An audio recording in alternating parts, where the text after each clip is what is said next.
You're watching Kei-kun Gaming. Enjoy the video. Hey guys and gals, Nary here from Kei-kun Gaming. Sending me on Twitter, The Gaming Drag. Today I'm coming back at you another Let's Play episode of Tennis Ace, Kei-kun's Path. So, without further ado, let's just go ahead and jump right back into it, shall we? Please sit back and enjoy for the next 18 minutes to entertain you. Let's jump right in. Alarm chain, you are up, and let's go. Okay. You don't have to go through that trouble just to make something for me. It's not any trouble. Besides, everyone in the house likes curry too, so it's not like it'll be a problem. Besides, even if you're doing better, I know you're still anxious about the rain. Let me pamper you a bit. Thanks. Now, let me think of something you can do to help. I should probably avoid giving him anything that involves handling sharp objects. He might be doing fine now, but I don't need a hare jumping around the kitchen with a knife if there's thunder again. Come to think of it, there's not much he can do that wouldn't be dangerous in that kind of scenario. I guess I'll just try my luck. Hey, Kei-kun, I'm gonna ask you to chop the vegetables while I work on the meat, okay? Okay. I take the ingredients I need out of the fridge and hand them to Kei-kun along with the knife. I set aside the spices I'm gonna use on the meat once I finish cubing it. It doesn't exactly take long, but I try to make sure all my cuts are evenly sized so things can cook uniformly. Then, what are you doing? I turn around to see incredibly mismatched pieces of vegetables being cut and tossed into a bowl. They hadn't been washed beforehand or peeled. In fact, I see a few pieces of carrots that still have bumps on their outside because they hadn't even been touched. I'm slicing the vegetables like you asked. But you just went right into slicing? What about washing or peeling, and why are they all different sizes? I mean, the vegetables themselves are all different sizes too, so what's the problem? I can't believe I actually just heard those words coming out of his mouth. Just trade places with me, okay? I'll handle the vegetables, you can work on sautéing the meat. I already set the spices aside too. Sautéing? Okay. I try to salvage what I can from Kei-kun's hack job at prepping the vegetables. I guess he has no knife skills to speak of. Huh. As I'm focusing on my work washing, peeling, and dicing all the veggies, making sure to keep them uniform in size, a strange smell hits my nose. That's when I realize I hear popping, followed by a squeal. I turn to look just in time to shut off the fire on the stove as salt was flying everywhere. What the? Why is there a mountain of salt covering the meat? I was doing like you asked me. I was sautéing. What the hell do you think sautéing means? It comes from the English word salt, right? Kei-kun? Yeah? You have no idea how to cook, do you? No. Sorry. In retrospect, I should have seen that coming. The guy was raised in a giant house with servants doing everything for him. Of course he wouldn't know how to do household chores. It's fine. It's my fault for just assuming you could. Although, you could have just said that you didn't know how to in the first place. Who are you, Shuichi? I'll just do this myself. You don't have to worry about it. But I want to be useful. You don't have to do something you have no interest in. It's fine. I never said I had no interest in it. I just never learned how. Can't you teach me? What's with that look? Fine, I'll teach you. But if you don't know how to do something, you better tell me. If I see you screwing up because you didn't want to say anything, I'm going to be pissed. Got it. Well, I wouldn't go so far as to say that things have been going smoothly. Kei-kun is much better at following directions than I thought he'd be. I thought for sure that I was going to end up with another Shuichi in my hands, but he seems to possess the better part of common sense. For the most part, at least. This stuff is really tiring to do. But isn't it fun? I'm not sure. I'm glad we started cooking really early, because I usually took twice the time I normally would trying to teach him how to cook. Even if the recipe was pretty simple, it still took quite a bit for me to teach him how to do basic things. But then again, for someone that has no experience cooking and was used to being served his whole life, Kei-kun is actually surprisingly competent. We're just adding finishing touches by this point, so there's not much more room for error here. By the way, how spicy do you like your curry? I'm not super fond of spicy food, so we usually have it mild, but I can add a bit of pepper to it if you'd like. No, it's fine. Don't let me trouble you any further. Any further? How exactly are you troubling me? You're already cooking for me, and then I messed up a bunch of stuff, and you had to teach me how to cook. I call that fun, not trouble. Seriously? Yep, I had fun teaching you. Besides, seeing you being so inept at something was kind of cute. Most of the time I only see you doing things that you're really good at, so it's hard to remember that you're also a person with flaws. So far, I just thought most of them were personality flaws, though. Well, food should be ready now. Why don't you set the table while I call Aki? I trust you know how to set a table, right? Of course I know how to set a table. I'm not that stupid. Aki is still sitting on the couch, lazily tapping away at his phone. Probably still talking to Hitoka after all this time, too. Ugh. Sorry about that, guys. Lunch is ready. You still chatting with Hitoka-chan?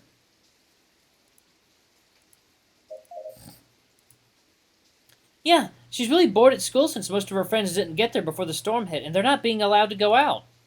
Maybe I should message Sae-chan and Shuichi to make sure they're okay. I can't imagine June having gotten there before the storm hit, but I should probably message him just to be safe. Can you go wake up Mom while I finish getting things ready downstairs? Sure. I'm surprised she hasn't woken up sooner with this storm going on outside. She works really hard. I'm not surprised she just passed out once she went to bed. True. Aki walks off to go check up on her, leaving me alone in the living room. I look up over the kitchen and see Kei-kun setting the table without any issues, so I decide to pull out my phone for a bit. I decide to send messages to my other friends to make sure everything is okay. Well, at least if they're all trapped in the school during the storm, they'll have each other for company. Oh wow, I'm already getting messages from all three of them. Things are okay over here. A lot of student council members got here early, so we made a run for the building. Only fell once, but I'm fine. Be careful, you idiot. Not an idiot. Don't be rude. Seriously, even in the middle of a storm? Do these guys have no sense of self-preservation at all? What are you, a lemming? Hanging out with Junkun. Storm started just a few minutes ago before he arrived. Lucky for him. He was all wet, though. In what world is that lucky? I don't know. Could be worse. He could have gotten stuck in the rain. It is so not funny. Oh, and now I've got one from June as well. Yuichi-san, I got wet. It's so cold. I don't like my underwear clinging to me. That's, I'm sorry? Thanks. That's a mental picture I wish I didn't have in my mind.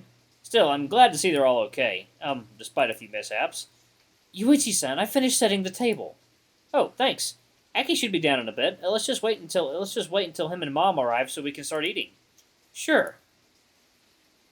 Almost 12 hours later, the rain finally dies down. Lucky there weren't any other issues with thunder or anything of the like. It turned out that the thunderstorm had somehow turned into a typhoon halfway through, so that explained the lack of thunder and lightning. Still, we didn't have much to do to pass the time after that time. Aki, Kei-kun, and I ended up playing card games the whole day. While I wouldn't call it a boring thing to do, it doesn't exactly rank up in my list of desired activities. Mom was so tired that she just took a plate with her upstairs. She barely even noticed Kei-kun either. It's pretty funny to see him all shocked because she didn't even register his presence.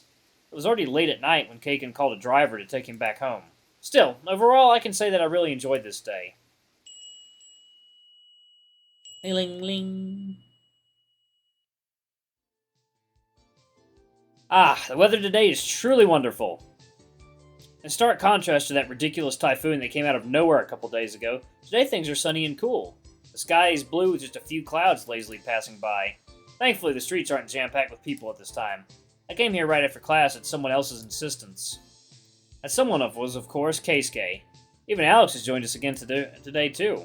It's funny, I've known Alex for over a year and never met the guy, but now I feel like I'm seeing him every week. Oh, okay. Not that I'm complaining, but would you mind telling me what you called me over for now? Sure. I was called over by Kiyoshi-san. He said he wanted to talk to me about something. Kiyoshi? How come that name sounds familiar? He's the owner of the music shop Keisuke frequents, or at least used to frequent. Yeah, if you discount the time he went there with me, the last time I'd been to that place was a few years ago. Oh, you mean the lizard guy with a really weird sense of humor? That sounds like a very apt description of him. Indeed it does. Do you have any idea what it is that he wants, Keisuke? Nope, not a clue. I'm just hoping he wants to catch up. He did say he wanted us to keep in touch the last time I visited. Did he by any chance do anything untoward with you? You know he always does, Alex, but that doesn't mean I want you to murder him. Like this music. Not even a little? Maybe later. Understood. I don't get if that was supposed to be a joke. Someone please say haha, just kidding, or something like that.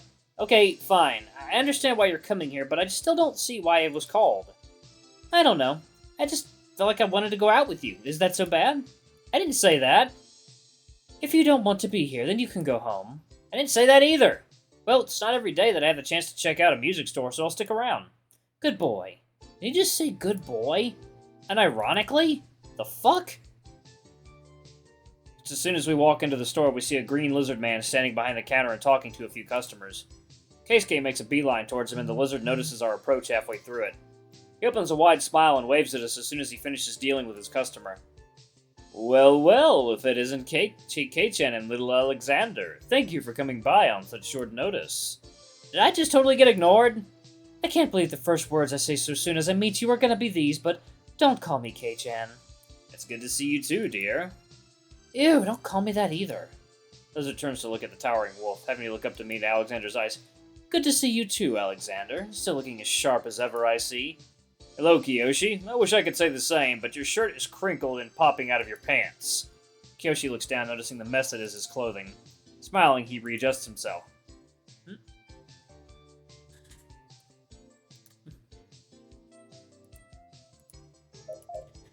Oops, sorry about that. 2 of my staff called in sick today, so I was loading stock into the shelves myself. Got a little sloppy. That is a shame. The one good thing about you is how neat you usually are. What do you mean, the one good thing? I have tons of good things. Last time I was here, he got polish all over my shirt. I said he was neat, not that he was clean. Hey, I am clean, sometimes. Well, it's clear that these 3 are already plenty familiar with each other just from the way they're speaking. But then again, I already knew that from the last time I was here. And also like last time, I'm totally getting sidelined and left out of the conversation here. Can't say I care too much for that. So, Kiyoshi-san, what was it that you called me over for? Oh, it wasn't anything too important. Why don't we catch up first? What have you... Kiyoshi-san... Kei-kun speaks sternly, cutting the lizard off mid-sentence. For his part, Kiyoshi pouts at the hare's attitude. Jeez, not an ounce of love for good old Uncle Kiyoshi here. I see how it is. Would you stop with the dramatics? The 3 of us know that if we played along with your antics, we'd be stuck here for the rest of the day. 3 of us? Is even Kei-kun forgetting to count me here? Someone please notice that I exist! Oh, ouch, you wound me, Kei-chan boy. Although, let's be honest, would that really be so bad? Yes, it would. You wouldn't be able to tend to your shop, and I wouldn't be able to do all the other things I need to do with my day. Yes, Keisuke is quite busy, as you know. Kiyoshi-san crosses his arms, looking between the 2 with a raised eyebrow and a smug smile.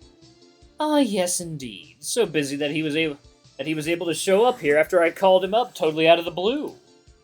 Kei-kun and Alex look at each other. I swear, people keep calling me out on that, and I never have an answer for it. That's because you keep pretending to be super busy when you're really not. What, Yuichi-san? Why, hello there. I was wondering when you were going to speak up. You totally forgot I was here, didn't you, Kei-kun? No, I was just distracted. Sure. I was actually beginning to wonder if your friend had gone mute since the last time he'd been here, since he didn't even bother to respond to my greeting. Your greeting didn't even include me. I was totally ignored. Details, details. You shouldn't sweat the small stuff so much. This guy really is the annoying type, isn't he? Yuichi-san, it goes without saying, but don't pay him much attention.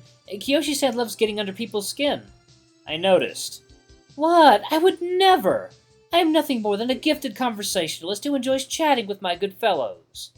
Kiyoshi? Yes, my little Alexander, dear? You're annoying. Wow. I never thought I'd see Alex of all people calling someone annoying so bluntly. If that guy can even get under Alex's skin, then he really has a talent for it after all. Kiyoshi-san pouts, suddenly looking very sour. Jeez, you come all the way to a guy's humble little shop just to hurt his feelings. And hurt them you do with mastery. So mean. Kiyoshi-san, could you please act your own age? You're not a child anymore. How rude! Well, I have to admit that this back and forth is pretty amusing. Constantly switching between these 3 is starting to make my neck hurt. Can we get back on track here? You called Keisuke over for something. Yes, right. Thank you for reminding me, Yuichi-san. Aw, and here I thought I was doing a good job of distracting everyone. Quick, look, a 3-headed donkey. Start telling me why you called us over right now, or I'm walking out. Sheesh, no sense of humor. I think you have way too much humor for your own good. Lizard sighs, closing his eye and rubbing the bridge of his nose for a few seconds. I think this is the first time I ever saw him looking anything other than peppy and cheerful. Well, it's just that.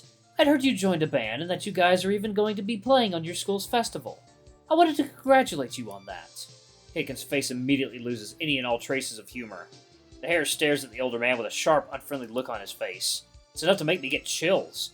Who told you that? Kiyoshi-san smiles, completely ignoring Keisuke's death glare. Oh, you know exactly who told me. It was your good old Pop. Who else would it be? Also, do you really have to look at me like that? It's a bit disturbing. Alex puts a hand on Kei-kun's shoulder, giving him what looked to be a gentle squeeze. Calm yourself, Keisuke. You don't even know what's happened yet. There's no point in getting angry. Yeah, that's right, Kei-chan boy. You really shouldn't get so angry so easily. If you frown so much, your skin's gonna get all wrinkly. Kiyoshi-san, can you please stop horsing around? Lizard's eyes open wide and he looks down at himself in a panic. Horse! Oh my god, I thought it was a lizard! Did something happen to me? Kiyoshi-san! Kiyoshi breaks his little act, chuckling to himself and giving Kei-kun multiple pats on the back. Come on, you need to learn to relax, kiddo. You're too tense. Has something been stressing you out lately? I swear, it's like watching a child cluelessly poking a hornet's nest. Deliberately, with a stick. On fire. Can you just tell me what the hell did my father tell you? Well, there was a lot. He told me about how he's been seeing this girl lately, and that she has a really nice, about me! God, watching these two talk is both hilarious and frustrating. Even Alex is covering his face with his hand, slowly shaking his head sideways. Guess the ridiculous conversation is too much for even the ever-serious Wolf. Oh, about you? Gosh, why didn't you just say so from the start? You can't blame a fella for getting confused if you're always this ambiguous. Kiyoshi-san, I'm 5 seconds away from telling Alex to hit you. For the first time, the look on the lizard's face falters. He looks up at the wolf with bulging eyes and a wide-open mouth, blinking much more rapidly than normal. Alex, for his part, does nothing more than cross his arms and raise an eyebrow. For him, that's already enough to look menacing. Okay, I'll tell you. You don't need to sick the dogs on me. And stop being so annoying. Sheesh, not an ounce of humor in this boy. Lizard grumbles uselessly to himself, crossing his arms and staring down at his feet. Well, let's see. Good old Dad told me recently that you'd done gone and joined a school band. He even told me that you fellers were going to perform in your student school festival. Major kudos for that, by the way. Alright, y'all, I'm going to go ahead and pause it right here. Thank you all so much for watching. Don't forget to like, comment, subscribe, ring that notification bell if it's super thanks, or tip if you can, it always helps. Until the next video, I love you all. I'll see you next time. Bye-bye!